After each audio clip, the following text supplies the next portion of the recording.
What is up, guys? It's me, Crashy here, and today I'm going to be doing something a bit different. I'm going to be giving you guys my spoiler review on Batman v Superman. Now, I was actually going to do this yesterday, but we ended up going to a crawfish boil, and then we went and saw it for the second time. So I'm going to be giving you my twice seen spoiler review of Batman v Superman. It's going to be very short. I have a few notes and topics I want to talk about, and we're going to run through that today. So, topic number one, the first act editing. It is one of the only two things that I actually kind of portray as being wrong with the film in a sense. It was a bit hectic. This story, and this is often used as a tactic to kind of attack the movie. This story does have a lot of stories going on, a lot of subplots, and the first act is entirely 100% very hectic. It's a bit all over the place. We're jumping, we're cutting.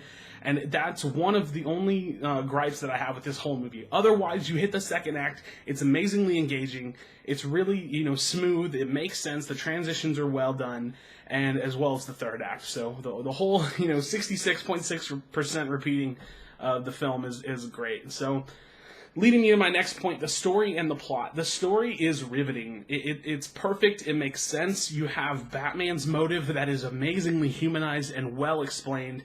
You have the human motive explained and understood, of being afraid, of not understanding where, Superman stands and what he should be able to do with the power that he has.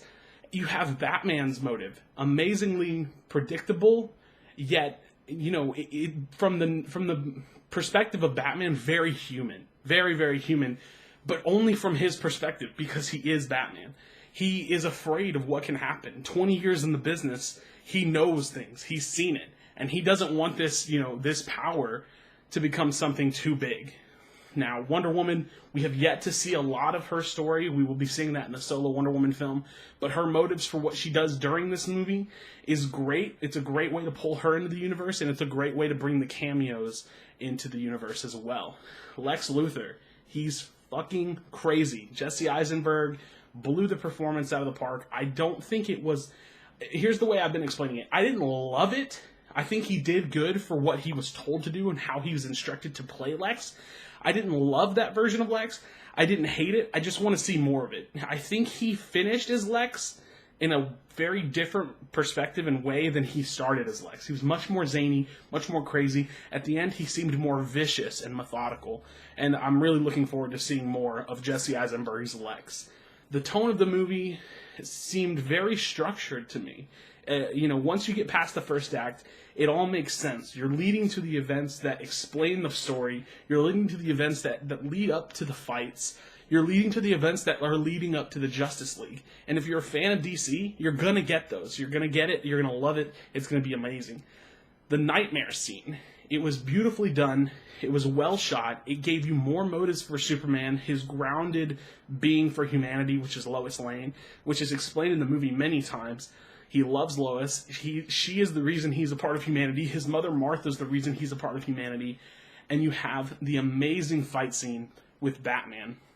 The realization that Batman has been wrong about Superman with the name Martha was beautiful. The death scene of the Waynes, the opening scene of the movie, and close to the end in the third act versus Superman, amazingly used, amazingly shot, and it was beautiful. The cameos. The Flash cameo made the movie. It was perfect. Sets up some form of injustice-like timeline for the future. Something about Lois Lane being the key, and he needs to find them, and we should fear Superman. Very riveting, very exciting, amazing for someone like me who knew what was going on. Easter eggs and nods at the other heroes. It's good to see them on screen. Gives us that taste of what's to come, and we just got to see how it plays out. I was kind of hoping they would do a little bit more with Aquaman. I'm really excited to see where they go, because we don't know anything about that storyline. And, the same goes for Wonder Woman and Cyborg. It was awesome to see Vic Stone on the screen. We got the mother box. We see it all coming together. And I think overall it was great. Now, the final fight, the fight with Doomsday, felt really, really good. I think the CGI done by Doomsday and done on Doomsday was really, really good. It was really nice to see him actually get killed, get hit by the nuke, and evolve. That was the big complaint that everybody had, that he looked too small. He didn't look, true to the Doomsday that we're all used to. But, he got hit by the nuke. He evolved. Wonder Woman was hitting him. He was, he cut off his arm. He was starting to evolve and grow spikes. and I really think they did that well. The final moments of the fight, the final moments of the movie, when, you know, Superman sacrifices his life and, you know, Wonder Woman's holding him down with the lasso, Batman shoots that final grenade to kind of keep his evolution from happening and to kind of stun him in a way.